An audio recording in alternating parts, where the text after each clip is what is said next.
ನಮಸ್ತೆ ಪ್ರಿಯ ವೀಕ್ಷಕರೇ ಅನ್ನಭಾಗ್ಯ ಮತ್ತು ಈ ಗೃಹಲಕ್ಷ್ಮಿ ಹಣ ಜಮಾ ಆಗಿದೆಯಾ? 3% ಆಗಿದೆ. ಇನ್ನೂ ಕೂಡ ಯಾರ್ಯಾರಿಗಾಗಿಲ್ಲ, ಯಾವ ಕಂತಿನ ಹಣ ಆಗಿದೆ ಅನ್ನೋ ಸಂಪೂರ್ಣ ವಿವರನ ಈ ಒಂದು ವಿಡಿಯೋದಲ್ಲಿ ಹೇಳ್ತೀನಿ ನೋಡಿ. ಅದಕ್ಕೂ ಮುಂಚೆ ನಮ್ಮ ಚಾನಲನ್ನು ಸಬ್ಸ್ಕ್ರೈಬ್ ಮಾಡಿಕೊಡಿ. ಈ ವಿಡಿಯೋ ಇಷ್ಟ ಆದರೆ ಒಂದು ಲೈಕ್ ಕೊಡಿ ವೀಕ್ಷಕರೇ.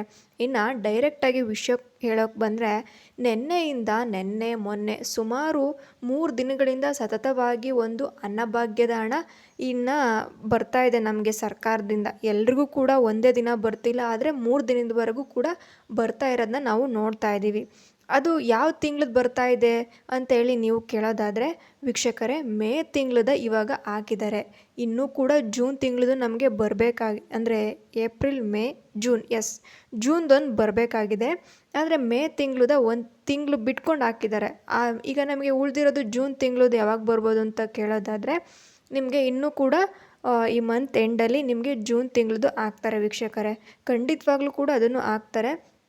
ನೀವೆಲ್ಲ ಕೂಡ ಭಯ ಪಡ್ಕೊತಾ ಇದ್ದೀರಾ, ಇಲ್ಲ ಈಗ ಸರ್ಕಾರ ಸೋತೋಗ್ಬಿಟ್ಟಿದೆ ಅದರಿಂದ ಈ ಒಂದು ಯೋಜನೆನ ನಿಲ್ಲಿಸ್ತಾರೆ ಅಂತ ಹೇಳಿ. ಇಲ್ಲ ವೀಕ್ಷಕರೇ, ಇದೆಲ್ಲ ಸುಳ್ಳು ಸುದ್ದಿ. ಹೇಗೆ ಅಂತ ಹೇಳ್ತೀರಾ ನೋಡಿ, ನೀವು ಕಂಡ ಹಾಗೇನ ಇವಾಗ ಒಂದು ಗೃಹಲಕ್ಷ್ಮಿ ಖಾತೆಗೂ ಕೂಡ ಹಣ ಬರ್ತಾ ಇದೆ, ಅದು ಕೂಡ ನಿಂತಿಲ್ಲ. ಇನ್ನು ಅನ್ನಭಾಗ್ಯದ್ದು ಕೂಡ ನಿಲ್ಲಿಸ್ತಾರೆ ಅಂತ ಹೇಳಿದ್ರಿ, ಅದು ಕೂಡ ಅನ್ನಭಾಗ್ಯದ ಒಂದು ಕಂತಿನ ಹಣ ನಮಗೆ ಬಂದು ಸೇರ್ತಾ ಇದೆ. ನೀವೇ ಕೂಡ ನೋಡಿದ್ದೀರಾ. ಇನ್ನು ಫ್ರೀ ಕರೆಂಟ್ ಕೂಡ ಕೊಡ್ತಾಯಿದ್ರು, ಅದು ಕೂಡ ಯಾವುದೇ ಕಾರಣಕ್ಕೂ ನಿಲ್ಲಿಸಿಲ್ಲ ವೀಕ್ಷಕರೇ.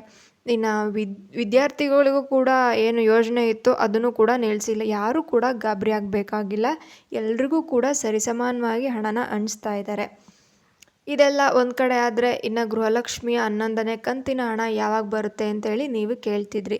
ಹೌದು ವೀಕ್ಷಕರೇ, ಲಕ್ಷ್ಮಿ ಹೆಬ್ಬಾಳ್ಕರ್ ಮೇಡಮ್ ಅವರು ಒಂದು ಸಂದರ್ಶನದ ಮುಖಾಂತರ ಒಂದು ಇಂಟರ್ವ್ಯೂನ ಮಾಡಿದರು. ಅದರಲ್ಲಿ ನಮಗೆ ತಿಳಿಸಿರೋದ್ರ ಹಾಗೆ 5 ಲಕ್ಷ ಜನರಿಗೆ, ಹೆಣ್ಣು ಮಕ್ಕಳಿಗೆ, ಮಹಿಳೆಯರಿಗೆ ಒಂದು ಕಂತಿನ 11ನೇ ಕಂತಿನ ಹಣವನ್ನು 2,000 ರೂಪಾಯಿಯನ್ನು ಜಮಾ ಮಾಡಿದ್ದಾರೆ.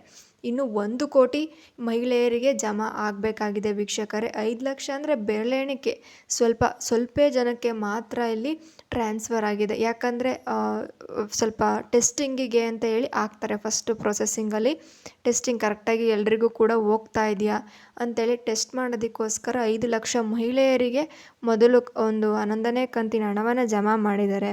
ಇನ್ನೂ ಕೂಡ 1 ಕೋಟಿ ಜನಸಂಖ್ಯೆಯಷ್ಟು ಮಹಿಳೆಯರಿದ್ದಾರೆ. ಅವರೆಲ್ಲರ ಖಾತೆಗೂ ಇನ್ನು 25ನೇ ತಾರೀಕಿನೊಳಗೆ ಹಾಕ್ತೀವಿ. ಯಾರು ಕೂಡ ಒಂದು ಯೋಜನೆಗಳನ್ನು ನಿಲ್ಲಿಸ್ತಾರೆ, ಈ ಒಂದು ಯೋಜನೆ ಇನ್ನಿಲ್ಲ ಅನ್ನೋ ಸುಳ್ಳು ಸುದ್ದಿಗಳಿಗೆ ಕಿವಿಗೊಡಬೇಡಿ ಅಂತೇಳಿ ಹೇಳಿದರು ವೀಕ್ಷಕರೇ. ಯಾರು ಕೂಡ ಗಾಬರಿ ಆಗಬೇಡಿ ಅಂತೇಳಿ ಅವರು ಹೇಳ್ತಾ ಇದ್ದಾರೆ ವೀಕ್ಷಕರೇ. ನಮಗೆ ಅನ್ನಭಾಗ್ಯದ ಹಣ ಕೂಡ ಹಾಗೆ ಬಂದಿಲ್ಲ. ಇನ್ನು ನಮಗೆ ಎಲ್ರಿಗೂ ಕೂಡ 3 ದಿನದಿಂದ ಬರ್ತಿದೆ ಅಂತ ನೀವು ಹೇಳ್ತಾ ಇದ್ದೀರಾ ಅಂತ ಹೇಳಿದ್ರಿ. ನಿಮಗೆ ಇನ್ನೂ ಬಂದಿಲ್ಲ ಅಂತಂದರೆ ನೀವು ಒಂದು ಮಕ್ಕಳ ಮತ್ತು ಶಿಶು ಕಲ್ಯಾಣ ಇಲಾಖೆ ಅಂತ ಒಂದು ಡಿಪಾರ್ಟ್ಮೆಂಟ್ ಇದೆ, ನಿಮ್ಮ ತಾಲೂಕಲ್ಲಿಯ ಡಿಪಾರ್ಟ್ಮೆಂಟ್ ಇರುತ್ತೆ. ನೀವು ಹೋಗ್ಬಿಟ್ಟು ಅಲ್ಲೋಗಿ ವಿಚಾರಿಸ್ಬೇಕಾಗುತ್ತೆ, ನನಗೆ ಬರ್ತಾ ಇಲ್ಲ. ನೀವೇನಾದರೂ ಮಾಡಿ ನಿಮ್ಮ ಹತ್ರ ಇರೋ ಡಾಕ್ಯುಮೆಂಟ್ಸ್ನ ಅವ್ರಿಗೆ ಕೊಡಬೇಕಾಗುತ್ತೆ. ಕೊಟ್ಟು ಯಾವ ತಿಂಗಳದ್ದು ಬಂದಿಲ್ಲ ಅನ್ನೋದನ್ನ ಚೆಕ್ ಮಾಡಿಸಿ ಅವ್ರಿಗೊಂದು ಲೆಟರ್ನ ಕೊಡಬೇಕಾಗುತ್ತೆ. ಅವರು ಡೈರೆಕ್ಟ್ ಡಿಪಾರ್ಟ್ಮೆಂಟ್ಗೆ ಕನೆಕ್ಟ್ ಮಾಡ್ತಾರೆ. ಮತ್ತು ನಿಮ್ಮ ಅಪ್ಲಿಕೇಶನ್ನ ವೆರಿಫಿಕೇಷನ್ ಮಾಡಿ ಚೆಕ್ ಮಾಡಿ ಏನಾದರೂ ತೊಂದರೆ ಇದ್ದರೆ ಸರಿ ಮಾಡಿ ಕೊಡ್ತಾರೆ ವೀಕ್ಷಕರೇ. ಅಲ್ಲಿವರೆಗೂ ನೀವು ಹೀಗೆ ಕೂತ್ಕೊಂಡಿದ್ರೆ ನಿಮಗೆ ಖಂಡಿತವಾಗ್ಲೂ ನಿಮಗೆ ಈ ಅನ್ನಭಾಗ್ಯದ ಹಣ ಬಂದಿಲ್ಲ. 99% ಪ್ರತಿಯೊಬ್ಬರಿಗೂ ಕೂಡ ಅನ್ನಭಾಗ್ಯದ ಒಂದು ಹಣ ಬರ್ತಾ ಇದೆ. ಮನೆಯಲ್ಲಿ ಒಬ್ಬರಿಗೆ 170ರಂತೆ 4-5 ಜನ ಇದ್ದರೆ ನೀವೇ ಲೆಕ್ಕ ಹಾಕ್ಕೊಳ್ಳಿ. 170 × 4 ಎಷ್ಟು ಬರುತ್ತೋ ಅಷ್ಟು ಬರ್ತಾ ಇದೆ ಎಲ್ರಿಗೂ ಕೂಡ. ನನಗೂ ಕೂಡ ಬಂದಿದೆ. ಇಷ್ಟನ್ನು ನಾವು ತಿಳ್ಕೊಂಡಿರೋ ಮಾಹಿತಿಗಳನ್ನ ನಿಮಗೆ ಹೇಳ್ತಾ ಇದ್ದೀವಿ ನೋಡಿ ವೀಕ್ಷಕರೇ. ಈ ವಿಡಿಯೋ ಇಷ್ಟ ಆದರೆ, ಈ ಮಾಹಿತಿ ನಿಮಗೆ ಇಷ್ಟ ಆದರೆ ಒಂದು ಸಬ್ಸ್ಕ್ರೈಬ್ ಬಟನ್ನ ಕೊಡಿ, ಒಂದು ಲೈಕ್ ಕೊಡಿ ವೀಕ್ಷಕರೇ. Thank you.